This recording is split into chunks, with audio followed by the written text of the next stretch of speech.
Richard, thank you so much for doing these videos. I've watched a few of yours now, but this is the first time I've ever felt motivated to actually respond to one in this manner. Up until now, I think like you, I've always thought of the EDL as being a joke, a bunch of street level thugs who couldn't hack it at football matches, and so decided to pick on a minority group, and still managed to get their asses kicked most of the time.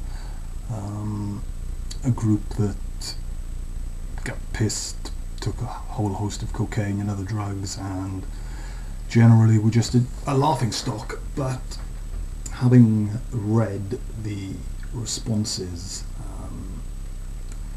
to the tragic incident that took place in relation to this little girl, I now think they have shown their true colours. It really does seem to be, if it ain't white, it ain't right. And I think that goes for their cocaine use as much as their political ideology, to be honest.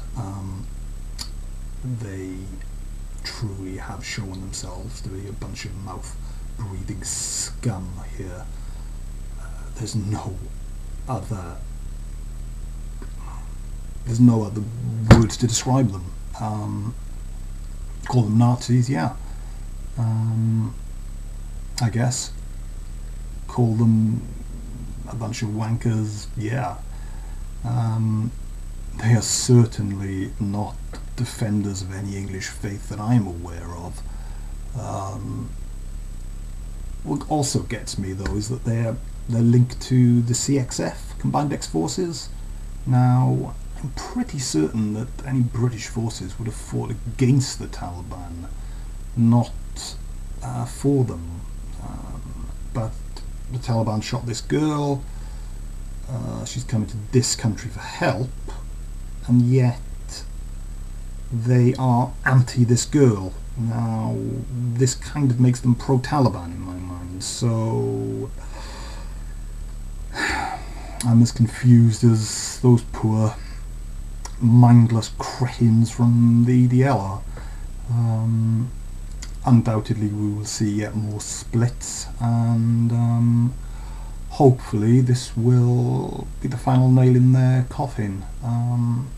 I've resisted the temptation to swear simply because I don't particularly want to waste my expletives on a bunch of no-hopers, so